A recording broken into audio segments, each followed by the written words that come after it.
Hey everybody. So we did it. We're at the very last chapter of Frindle, chapter 15. This chapter is called And the Winner Is. We will see the winner between Mrs. Granger and Nick. Now I'm going to dive right into this chapter because it is kind of long, and this is my second time recording it because apparently YouTube has a 15-minute time limit. So we're going to jump right in. It says 10 years later. So we're 10 years later. Nick's much older than he was in 5th grade. 10 years later, Nick Allen was a junior in college. And during November of his junior year, two important things happened. First, Nick turned 21 years old, and the Frindle Trust Fund set up by his father became legally Nick's. Nick was rich. Nick was very rich. Nick was so rich, he couldn't even begin to imagine just how rich he really was. Nick wanted to give his parents some of the money, which they said they did not need and they would not accept. But Nick reminded them that they had always wanted to travel, and they should just think of this as a big birthday present or something, so they accepted. And Nick also wanted to give some money to his big brother, James, who said he did not need it and he would not accept it. But Nick reminded James that his 2-year-old daughter would grow up and go to college someday. And besides, hadn't James once given Nick his whole baseball collection? So James accepted the gift. After that, Nick went out and bought himself a fast new computer, and about 10 new games and a mountain bike. Then he just tried to forget about the money, which is a hard thing to do. But he managed pretty well and kept working on his college degree as hard as ever. So the first part of this chapter, we learn that Nick has gotten a lot of money thanks to Bud Lawrence, who sold pins with Frindles on it, t-shirts with the word Frindle on it, and now Nick is rich. He's very, very rich. Let's learn about the second thing. The second important thing that fall was the arrival of a package on Nick's door to his apartment one day. A large, heavy package. It was from Mrs. Granger. There were 3 things in the package. 1, a brand new 8th edition Webster's College Dictionary. 2, a short, handwritten note taped to the cover of the dictionary. And 3, a fat white envelope. Remember the envelope that Mrs. Granger had Nick sign way back in 5th grade? We can finally see what's inside of it. Turning the white envelope over, Nick saw the name. His name. He had written it there one September afternoon in Mrs. Granger's room after school, 10 years ago. Nick set the envelope down and gently peeled the note off the front of the dictionary. Just dogs are going crazy. So he's now reading the note that's on the dictionary. My dear Nicholas, please turn to page 541 of this book. Nick grabbed the dictionary and leafed to page 541, his heart pounding. And there between frimmel and fringe he read, Frindle.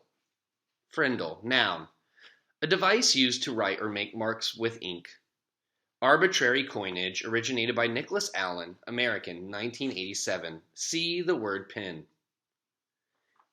So that's pretty cool. The word he came up with is now in the dictionary. Nick went back to the note from Mrs. Granger. This is a brand new dictionary, the one I recommend that my students use for their homework. And now when I teach them how new words are added to the dictionary, I tell each and every one of them to look up the word Frindle. And of course, I have sent along the letter I promised to give you when the little battle was over. And now, it's over. Your teacher, Mrs. Lorelei Granger. Nick's head was spinning. With shaking hands, he opened the fat white envelope. He pulled out the 10-year-old letter and began to read. Okay, so this next part's kind of long, but it's the whole letter that Mrs. Granger wrote Nick 10 years ago. Dear Nicholas, if you are reading this letter, it means that the word Frindle has been added to the dictionary. Congratulations. A person can watch the sunrise, but he cannot slow it down or stop it or make it go backward. And that is what I was trying to do with your word. At first I was angry, I admit that. I was not happy to see the word pen pushed aside as if it did not matter. But I guess if the Latin word for feather had been frindulus instead of pinna, then you probably would have invented the word pen instead. Like the sunrise, some things just have to happen, and all you can do is really watch. The word frindle has existed for less than 3 weeks. I now see that this is the kind of chance that a teacher hopes for and dreams about. A chance to see a bright young student take an idea they have learned in a boring old classroom and put it to a real test in their own world. I confess that I am very excited to see how it all turns out. I am mostly here to watch it happen. But somehow I think I have a small part to play in this drama, and I have chosen to be the villain. Every good story needs a bad guy, don't you think? So someday I will be asking you to forgive me, and I hope you will. Nick, I know you like to think. Please think about this. When I started teaching, no one had landed on the moon. There were no space shuttles, no CNN, no weather satellites. There were no video cassette recorders, no CDs, and no computers. The world has changed in a million ways. That is why I have always tried to teach children something that would be useful, no matter what. So many things have gone out of date. But after all these years, words are still important. Words are still needed by everyone. Words are used to think with, to write with, to dream with, to hope and pray with. And that is why I love the dictionary. It endures. It works. And as you now know, it also changes and grows. Again, congratulations. And I've enclosed a little present for you. Yours truly, Mrs. Granger. Nick remembered Mrs. Granger's eyes, and now he understood what some of those special looks had meant. The old fox. She had been rooting for Frindle the whole time. By fighting against it, she had actually helped it along. I love this part of the book because we see that she chose to be the bad guy. She wasn't actually a bad guy. She wasn't actually a villain. She chose to be that because she knew if she was to play the villain, it would help the kids get more and more excited about this word and want to use it more. And that would actually help the word grow. So even though way back then it seemed like she was kind of like being ridiculous or taking it too far, she was trying to help Nick in his work. There was a flat, oblong case in a white envelope, the kind of case you buy when you get a watch. Nick pulled it out and opened the lid. Inside was something else Nick had not seen for 10 years. It was Mrs. Granger's favorite pen, her old maroon fountain pen with a blue cap. And under the clip was a little folded piece of paper. It was another note, a very short note, just one word, Frindle. About a month later, something happened over in the old part of Westfield, over where the trees are huge and the houses are small. On Christmas morning, Mrs. Granger's doorbell rang. Mrs. Granger opened the door, but no one was there. Someone had left a package inside her storm door box, wrapped in green paper with a red bow and a white envelope taped to one end. She smiled as she stooped down to pick it up. As she picked up the package, she noticed a red, white, and blue express mail envelope sticking halfway out of her mailbox next to the doorway. It must have been delivered late on Christmas Eve. She opened the storm door, plucked the envelope from the mailbox, and then shut both doors and went inside to shiver. So before we continue reading, there's a picture of Nick Allen all grown up reading the envelope that Mrs. Granger sent. And now let's get back to Mrs. Granger. Mrs. Granger went across the living room and sat on the couch. The express envelope was from the Westfield School District office. It looked important, so Mrs. Granger opened it right away.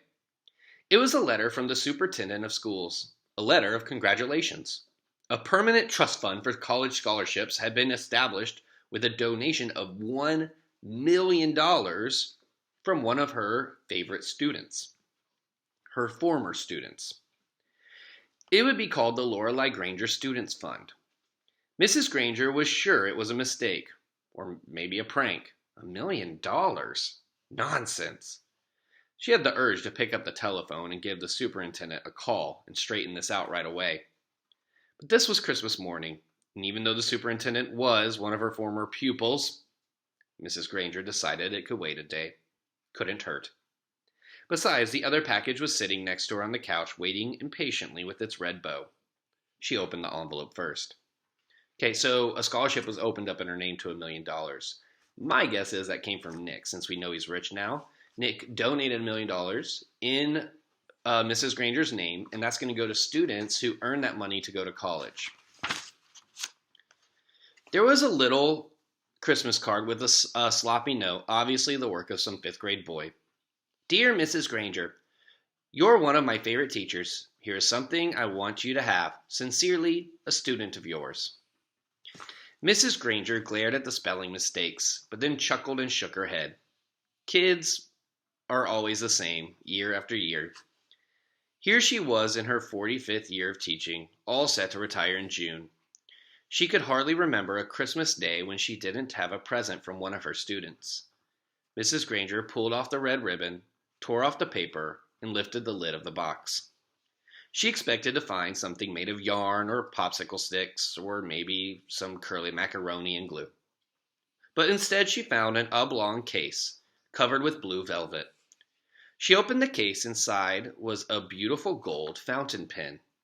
She picked it up, and it was cool and heavy in her hand. Words were engraved along the pen's shiny barrel, and Mrs. Granger had to slide down to the end of the couch and turn on her reading lamp. Then she could read the 3 thin lines of type. This object belongs to Lorelei Granger, and she may call it any name she chooses. With love, from Nicholas Allen. All right. That's the end of Frindle. I think it's a nice end. We see that Nick and Mrs. Granger were on the same page the whole time. She believed and supported Nick, and I think at the end, him giving her the pen and setting up the scholarship is Nick's way of saying thank you for everything that she did for him. Also nice that Nick is now in college working hard, even though he has millions of dollars and doesn't need to. That he's still driven to accomplish goals and to bring his ideas to life. Anyways, that's the entirety of Andrew Clement's Frindle. It's a fun read. Hope you guys had a fun time with me. Bye.